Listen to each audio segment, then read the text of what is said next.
Welcome to the 2019 second annual Shed Haulers Bash, sponsored by RTO National, making success simple. Welcome everyone, I'm Bo Baker coming to you from beautiful Belvidere, Tennessee, where several hundred shed haulers from around the country have gathered to showcase their skills. These men and women are the backbone of the shed delivery industry, and today they have the opportunity to be branded the best of the best, with the possibility of taking home thousands in cash and prizes. But first, let's speak with last year's winner, Brandon Suarez from Train Falls, Idaho, and what he thinks competitors need to do if they want to win. First of all, on the trailer, we just make sure that it's all filled up with gas, make sure all our equipment's greased up and good to go. All right, thank you, Brandon. Now let's head on down to the course and speak to some of this year's competitors and hear what their strategies are for this year's competition. Don't hit anything. Don't hit anything, sure. Can you tell me, what's it like to be able to compete in this event? It's really fun. I've been looking forward to coming out and doing this. Finally got something local enough for us to come out.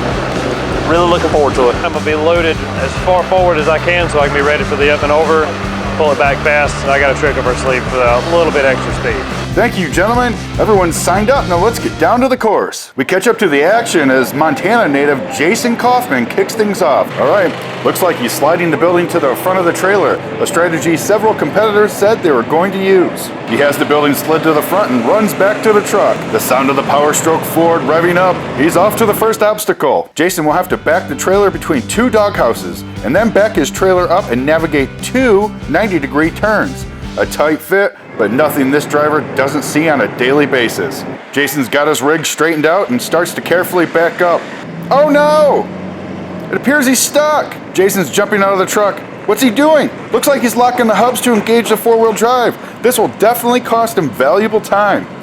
Okay, the hubs are locked and Jason jumps back into the cab of his Ford and slowly he begins to squeeze through the double doghouse obstacle. Oh, so close. With just inches to spare on either side, he made it look easy. He's definitely picked up the pace as he heads for the two 90-degree turns. Amazing, what a move. He whips the trailer through the first 90-degree turn and heads for the second. The second 90-degree turn is extremely challenging. You practically have to jackknife the trailer to get into position. Looks like he's made it. Now he just needs to position the shed into place. As you can see, it's an extremely tight fit these competitors have to squeeze the shed into. A few minor adjustments and Jason should have the shed delivered. Whoa! Look at that shed bounce in the trailer. Moving back to the front of the shed, Jason will have to get this building unloaded quickly. It's off the trailer and Jason calls time. Let's catch up to Jason and see what he has to say about his run. What do you think about the course today? What's the conditions like? I see that you had to get out there and lock your hubs in. You know, I thought of it when I started pulling forward. I saw the ground and I thought, shoot, I should have locked my hubs in. That surprised me, but that's real life. Sure. You know, what we did here is, you can't perfectly create real life, but it's pretty close. There's a lot of pressure. You know, having a couple hundred people standing around watching you, that's intimidating. I bet. But it's fun. I do enjoy this. To me, this is a great time. Thank you, Jason. Next up, North Carolina native Jeremy Arrowwood. He gets the green light and he's off. Swinging way out as he begins his approach to the shed, he's got it lined up and inches the hydraulic trailer underneath the building. Oh no! I think Jeremy sees something he doesn't like. He's running back to the truck. What's he doing? Look at that, what a power move. Jeremy punches the gas and the building flies up onto the trailer. Let's take another look. At first, we think he wants to line the trailer up a little bit better. Then, out of nowhere, he shows us what his rig is made of by shoving his trailer underneath the building with ease.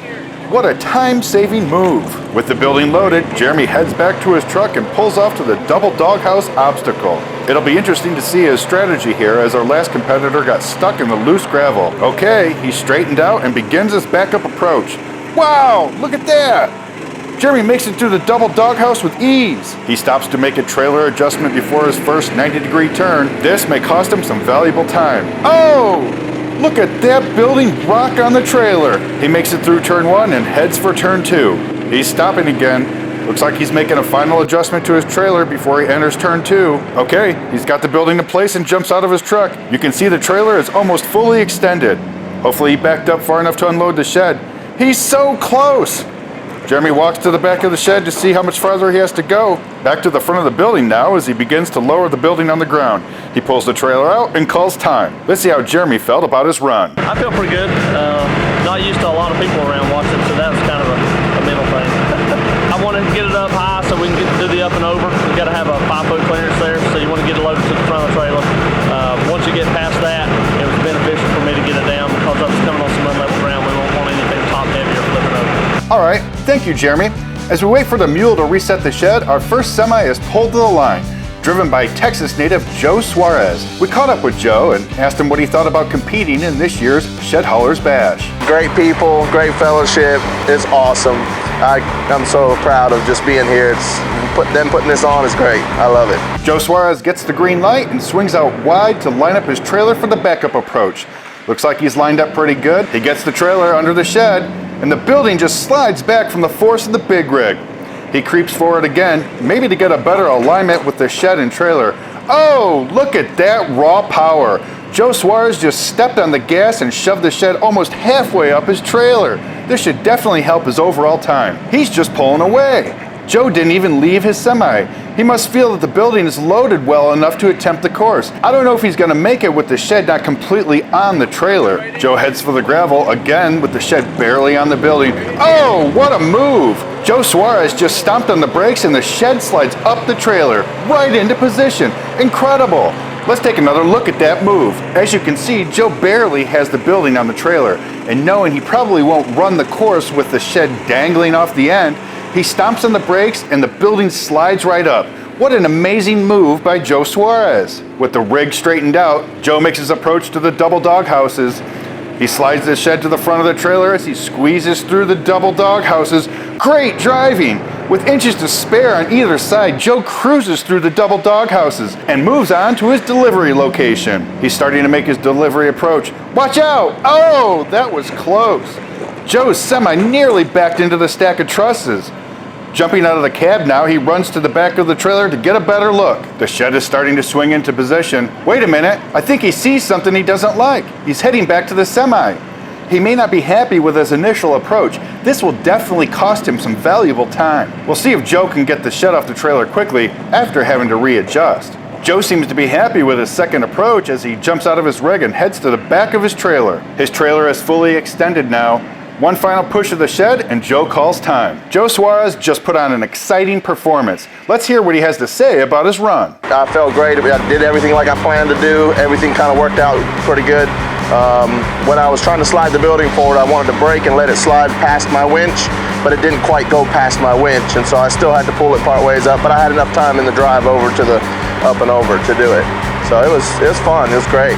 The smell of diesel was in the air all day in Belvidere, Tennessee, as hundreds of competitors from around the country had a chance to show what they're made of, some of which had to overcome the challenges of this technical course. Others dazzled us with some captivating moves that will be remembered for a lifetime. With the competition coming to a close, it's time for the final event, the light show. As thousands of lights illuminate the night sky, each competitor will have a chance to pocket $1,000. A nice payday that almost every competitor takes pride in competing in. Several of these rigs stand out from the crowd and are completely lit up from end to end. With the judging coming to a close, the police escort has shut down the highway and will escort these competitors to the awards ceremony. Look at that view. What an impressive show. You're watching several millions of dollars of shed delivery equipment light up Belvidere, Tennessee. As hundreds packed the awards ceremony, both Jason Kaufman and Larry Hall brought home a $1,000 check for the pickup hauler event. Semi-driver Nate Nisley took first place for the semi-competition. Marlon Coolins grabbed first place in the mule delivery, and Mississippi Shed Shakers snagged first place in the light show competition. That wraps things up here in Belvidere, Tennessee, as the 2019 Shed Haulers Bash comes to a close. We want to thank all of our sponsors who made this event possible. Until next year, I'm Bo Baker. Thanks for watching.